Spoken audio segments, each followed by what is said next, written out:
the main event, the IBF World Cruiserweight Championship, and the challenger, Donnell Wingfield. He's from Cleveland, Ohio, gets ready to make his appearance into the ring, and he hopes for the very best, coming in at 21-3-1 with 10 knockouts. Sam Smith, Michael Bartlett, we talked to Donnell, and Michael, a man of very few words, but a man, as you pointed out, of quiet confidence as he gets ready to fight James Waring for the title tonight. Well, Wingfield, who happens to be a nurse, didn't tell us that he'd put Mr. Waring in the hospital, but he definitely feels that he can win. He says that he's a combination, a boxer and a puncher, moves about the ring quite well, and definitely, when it comes to conventional boxing, he's got the edge in experience. Well, here comes the entourage for the champion, James Waring. He hails from Miami, Florida, will be 33, the 26th of this month. Somewhat of a surprise champion in the IBF Cruiserweight title. The fastest and quickest end to a title fight ever. 24 seconds. He won in Italy in September, knocking out James Butcher with a strong right hand. Wearing his first title defense, and it's in Roanoke, Virginia tonight. That's really not that surprising, because all 8 of James Waring's knockouts have come in rounds 1, 2, or 3, Sam. So he's a very fast starter. Although they must have had the 24-second clock on in that title fight, because some of the fans in Italy weren't even in their seat when the knockout happened. Let's get the introduction. Here's Bruce Jacobson.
Promotions and the Valley Sports Arena present the feature bout of the evening. This bout is sanctioned by the IBF President Bob Lee, IBF Supervisor Bill Brennan in attendance, and the Virginia State Athletic Commission Doug Beavers Commissioner. The doctor at ringside, Dr. Juan Rivas. The 3 judges scoring the bout, Vaughn LeBrad, Viva Exton, and John Witt. The timekeeper, Gail Carpenter. Working his 28th title fight as referee, Al Rothenberg. And now, from Roanoke, Virginia, the Valley of the Man-Made Star. Ladies and gentlemen, this is your main event. 12 rounds of boxing for the IBF Cruiserweight Championship of the world. Introducing first in the blue corner, the challenger. Weighing in at 185 3/4 pounds, from Cleveland, Ohio, with a pro record of 21 wins, 10 by knockout, 3 losses, and 1 draw. Ranked number 10 in the world. Ladies and gentlemen, the challenger, Donnell Wingfield.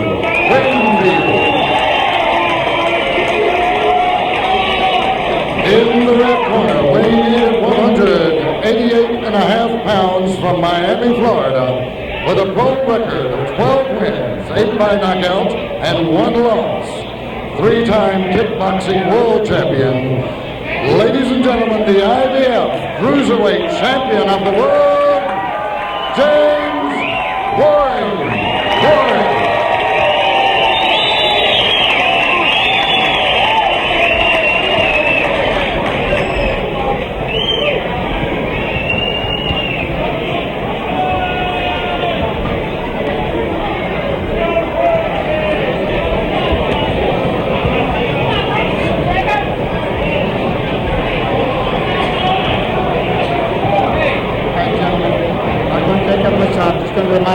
said in the dressing room, which mainly is, obey all my commands promptly so I'm not part of the decision-making process. Touch gloves now, let's get ready to go. His 28 championship fight, Al Rothenberg, our referee, short with the instructions he gives him normally in the, quite obviously, dressing room before this got started. And as James Waring gets ready to go, a fighter that comes in with a record that he hopes will hold up here tonight. Only 13 fights, 12 victories, and only a single loss. 8 by knockouts. He's in the white, and the challenger, Wingfield, is in the red. Well, at the age of 73, referee Al Rothenberg, definitely the oldest man in the ring, one of the top referees around. It will be interesting to see who will set the tempo of the fight. Of course, Waring, with that 24-second knockout in the first round, didn't have to set much of a tempo against James Pritchard to win the title in September in Italy. But Wingfield wants to come out a very quiet, confident man from Cleveland, Ohio. Twice as many fights as Waring as they come into this fight tonight. And Wingfield had a 16-bout winning streak when he first turned pro. Was knocked out by Frank Mitten, won 4 in a row, then got stopped by Kemper Morton. So he's been a hot and cold guy, but he's got to be very, very cautious here in the first 3 rounds. Again, that's when the former kickboxing champ Waring has scored all 8 of his knockouts. Waring, as we pointed out, a 3-time champion in the kickboxing. I know you had quite a conversation, as did I, on his transition from kickboxing in to traditional boxing. He said it wasn't that difficult. Well, you know, he says he's not tempted to use his feet. Really, the reason he switched is because of economics. He found that being a world kickboxing champion wasn't paying as well as professional conventional boxing could. So now he's cashed in, he's a world champion, and here's his first title defense. He's quite an athlete, former college football star at Eastern Illinois. Had a brief trial with the National Football League Raiders, but was cut. So definitely an all-around agile athlete is James Waring. Born in South Miami, reared in Richmond Hills of that city, where he still resides. His wife Jean at ringside. They have 5 children, and the champion right now being stalked around the ring by Donnell Wingfield, who has carried himself quite nicely through round 1 on the feeling out process here of this world title fight. Well, Wingfield's being cautious, and well, he should. Big left hand glanced off the shoulder and then the side of the face of the champion. There's that looping right hand, so Wingfield has shown a left and a right with pretty good power behind both. Well, you notice how Wingfield now, he'll cross his arms. That's the old Archie Moore defense, offensive pose, also well known by Ken Norton, the former heavyweight champion, who also had that crossed arm style. And early on, Mike Tyson had a similar thing. Well, in the the Cruiserweight Championship fight, they fought through the first round. We'll head for round 2 in just a moment.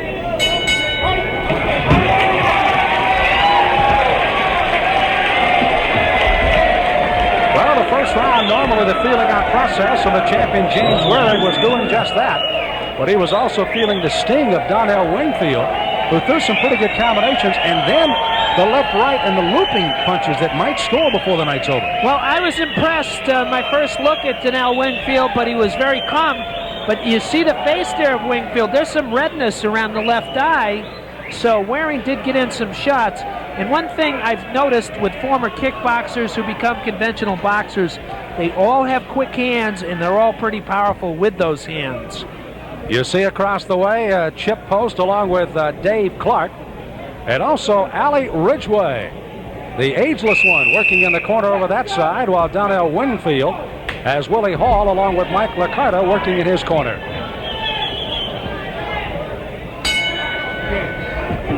Round 2, the IBF World Cruiserweight Championship underway in Roanoke, Virginia. Sam Smith along with Michael Marley greeting you tonight as we move to round 2.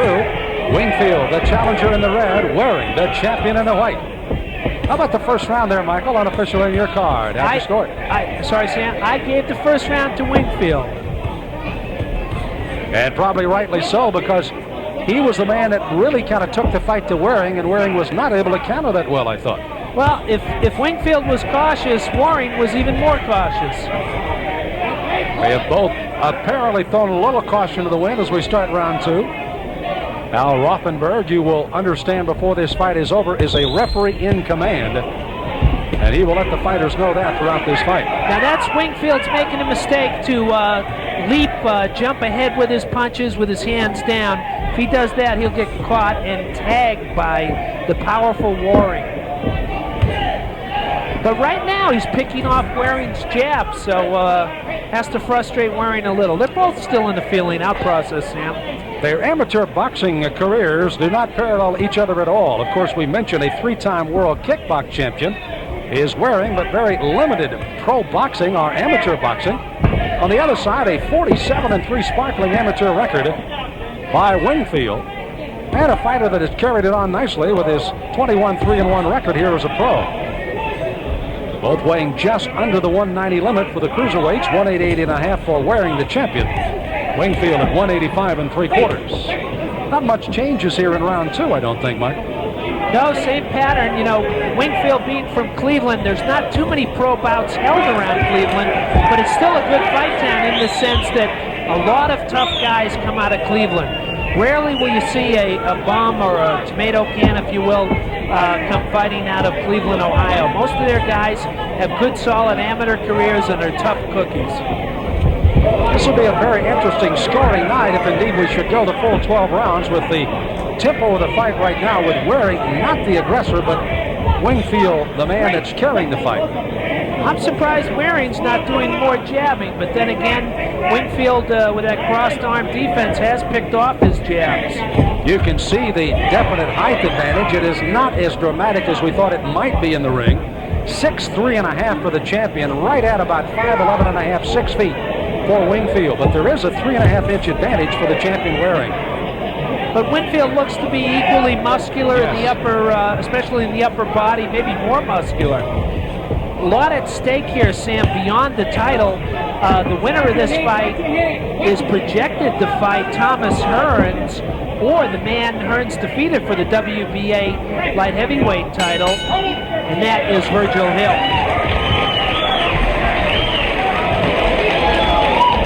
Well, as Wingfield, excuse me, I knew I'd call him Wingate before the night was over, as Wingfield sets on his stool on one side, across the way James Waring on the other. And in round 2 is pretty much the same as we saw in round 1, as Waring again cautiously trying to counter off of Wingfield's attack and not getting his combination in. It'll be interesting to see when they made the choice to shift gears a little for the champion. Well, they're both staying outside and both very cautious.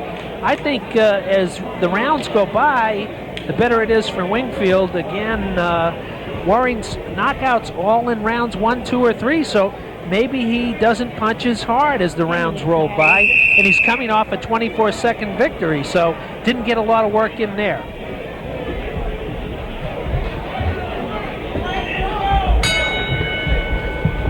This is round number 3 as we get ready to head for a 12-round schedule tonight. The IBF Cruiserweight Championship, and the champion Waring almost slips and falls here as we start the round. By the way, we are scheduled for 12, the 10-point plus system being used here in the scoring of this IBF fight. 3 judges do score at ringside. The 3 knockdown rule has been waived. There's no standing 8, and a fighter cannot be saved by the bell in any round in this title fight tonight. Well, so far, Sam, the styles just don't mesh well. Wingfield can't figure out Waring and vice versa. By the way, I had the second round even, gave the first round to the challenger, Donnell Wingfield, so I've got it 2019 unofficially in favor of Wingfield. I think that's probably the way the judges have seen it so far, as again, Wingfield has been the aggressor. Waring trying to challenge, and again, as Michael pointed out early on, is not using the jab at all. Trying to use his quickness just to dodge out of the way here of Wingfield. Well, I wonder if Waring's been deceived by Wingfield's standing, because Wingfield is only the number 10 rated contender in the IBF, and maybe Waring's a little overconfident, a little too cocky. It can happen. The cruiserweights exchange right and left combinations, wily as they may be. By the way, this 185 3/4 for Wingfield is very comfortable. He walks around about 192 and was having to work so hard to get down to the weight that he wanted to fight at, the light heavyweight, so he just decided to stay where he is and feels very comfortable at this weight. He's a true cruiserweight. You look at the long, lanky body of the champion Warren, he looks more like a puffed up light heavyweight. Tell you what, Wingfield is taking solace in the fact here in this third round that he is able to hit that looping left and right hand. Well, he has Waring on the run and on the defensive. And Waring's supposed to be the bigger puncher. 24 seconds it took him to win the title. He said if he'd known it was going to be that short, he wouldn't have got so nervous. He knocked out James Pritchard to win the title in Italy in September. The shortest title fight in the history. By the way, the previous short fight was 40 seconds. Lloyd Hannigan knocking out Gene Hatcher for the title. 40 seconds, first round. Well, Waring's a newly crowned champion, Sam, but he's also a late bloomer, got a late start in boxing, and he will very soon, in a matter of days, turn 33. So 33 is old for professional boxing. Keeps himself in great shape, but right now he's in a little trouble from the challenger here at the end of round 3.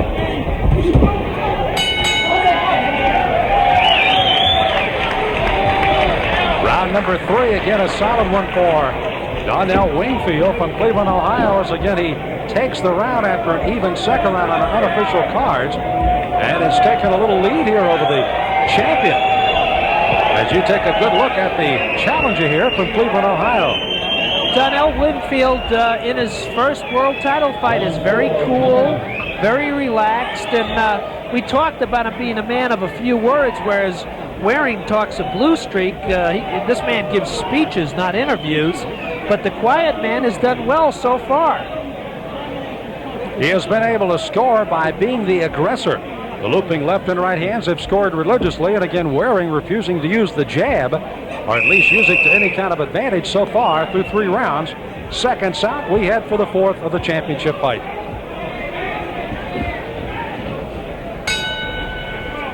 Round 4, Roanoke, Virginia. Sam Smith along with Michael Marley from the New York Post as we greet you at ringside here at the Valley Sports Arena. This is the IBF World Cruiserweight Championship.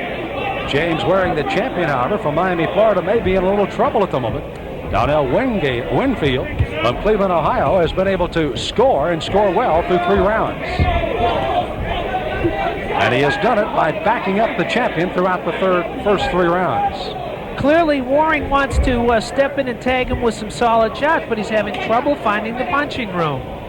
It's getting a little rough on the inside, Sam. End of round 3, referee Al Rothenberg warned Waring for using his head.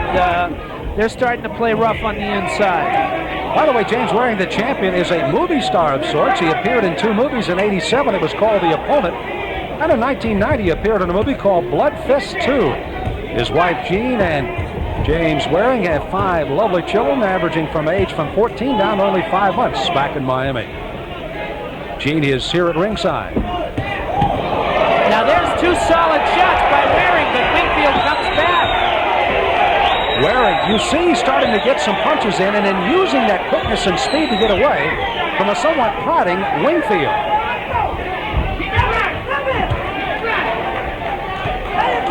Well, if Waring thought this was going to be an easy first title defense, I think he's sadly mistaken, because Wingfield keeps coming, picks off punches. Really, I'm more impressed by Wingfield's defense so far than his offense, but at least he has both. And again, he does have the edge in both amateur and professional experience. Champion Waring having 2 of his weapons taken away from his 3 previous titles he won before winning the IBF crown. That, of course, in kickboxing, he no longer can use the roundhouse or the side kick or the front kick as used in kickboxing. We saw some of that in recent Riddick Bowe Elijah Tillery debacle. However, Tillery's kickboxing cost him the fight. And probably would have been over pretty soon anyway, but it was over at the end of 1. I understand Tillery's trying to get a job as a field goal kicker in the National Football League. There may be a few openings looking at some of the kickers right now. Fight has stayed pretty well status quo until about a minute ago when James Waring started to pick up some pretty good steam on some punches here. Waring just landed a crackling left hook, the most solid punch of the fight, and that shows the power of James Waring. I think Wingfield is a little bit hurt. Not just a little bit, I think he's groggy. He's trying to overpower by pushing muscle his way in, but James Waring has taken a little advantage here in the 4th round. Well, a fight that suddenly was on the other side of the ring has shifted now to the champion's corner as James Waring, what a nice 4th round he has turned in against Wingfield, who was pretty much having his own way by taking the aggression to Waring. But James has come back against this man and thrown some solid punches in that 4th round. Well, the best punch of the fight was that left hook landed near the end of round 4 by James Waring. He gave Wingfield a little taste of his raw power. Good look at, as Michael pointed out, an outstanding athlete in high school, moving on to college into the pro ranks. Most disappointed when he was finally cut by the then Oakland Raiders as a wide receiver. That, by the way, was their Super Bowl year of 1980. But said he picked up the pieces and headed for kickboxing, and now he's going on and boxing as a champion and defends here. You see him exchanges there in round 4. Round number 5, scheduled for 12. The IBF World Cruiserweight title on the line. On the left, the champion, James Waring. Donnell Wingfield, the challenger in the red. And has Waring turned the tide here, Michael, in round 5? Sam, you noted the shift in the tide, so to speak, to Waring. And I gave the last round to Waring. I've got Wingfield up by 1 point now, 39-38 through 4 rounds. They are scheduled for 12, and of course 3 judges at ringside will do the scoring. Robert Exton from Richmond, also Van de Praat from Richmond, and John Witt, who has refereed some of the preliminary fights here, also from Richmond. Those are the 3 judges scoring. Bill Brennan, the ageless one from Warsaw, Virginia, is of course the IBF supervisor in attendance tonight. And the referee, 28 title fight out of Rothenburg. And Wingfield, an accumulation of punches, finally in one to the breadbasket, and then one to the right eye is put him down, and he may not recover. Not only is he down, he's also cut, bleeding from under the left eye. That's it. And it's over. James Waring has not only shown his fist, but now showing his kickboxing talents as well. And his wife, Jean Waring, celebrates at ringside as Waring defends his title. The knockout comes in the 5th round, and it is a knockout.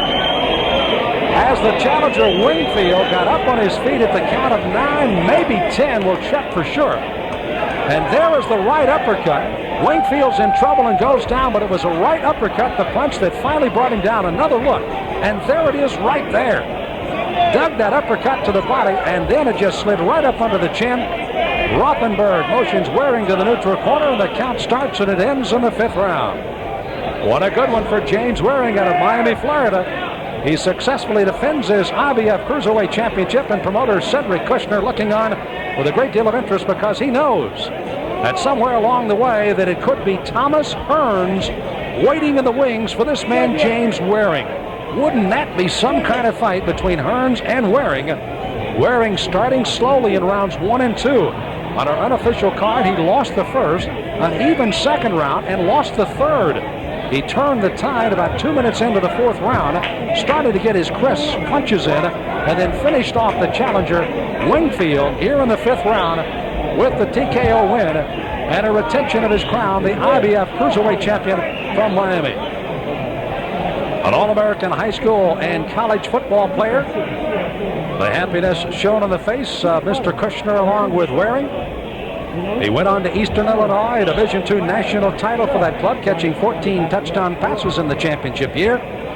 Drafted by the Oakland Raiders as a wide receiver, waived by them, and the rest is history in kickboxing and now in boxing. And a disappointed Wingfield came in here confidently, thinking he could do something against Waring, and he did for a while, but not to the 5th. Let's get the time of the TKO. 1 minute and 5 seconds of the 5th round. Still the IBF Cruiserweight Champion, James Waring.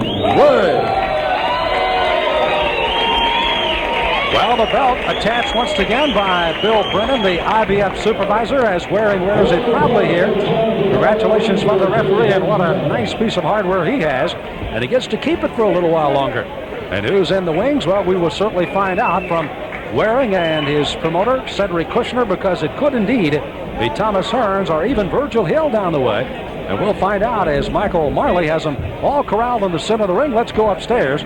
Michael along with the champion, James Waring. Okay, congratulations, James Waring. Sensational knockout victory for you, your first title defense. Did he frustrate you early on? Yes, you know what happened. The videotape I saw him fight. He changed the style a little bit. He came like a peekaboo style, and that's and that really turned him to come around. But what happened? I hit him with a sharp right uppercut, and when I hit him, we went down. I knew he wasn't coming up. Did you know that not only you stunned him, you knocked him down, you also cut him with those shots? Oh yeah, I hit him with some good shots. What happened? I think I was too greedy with my right hand. Out the first 3 rounds. I was thinking right hand.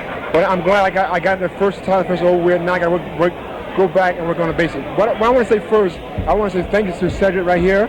I want to say thank my Ernie right here. I guess it's good. It's my promoter. It's my manager here. And these are my trainers back here. Okay, thanks for the commercial for James Waring Enterprises. Let me ask you, 2 interested observers tonight. Thomas Hearns, the legendary Thomas Hearns. He's here? And no, he's watching on TV. He'll win anyway. He don't want to fight me. Thomas Hearns don't want to fight James Waring. And let me tell you something. I'm the best fighter in the world, okay? I'm a kickboxing champion, and I'm a boxing champion, okay? If Thomas Hearns want me, I'm the man you got to get. About 5 years ago, me and Thomas Hearns we talked about it at a press conference. He fought Bill Wallace, at an exhibition. In a mixed match, kickboxer against a regular boxer. But yeah, Thomas Hearns, anything he want to do, you want to kickbox me or you want to box me, I'll do anything. Okay, I assume that goes double for the man he took the WBA light heavyweight title away from, Virgil Hill. They go for any man in the world. We ready, Cedric ready. Let's call Cedric the number. Everybody knows Cedric. He's the next great man. Everybody know Ernie? Mike, I want to respond to that. I want to respond to that. All right, Cedric, how about if I ask you a question, Cedric? What about Thomas Hearns?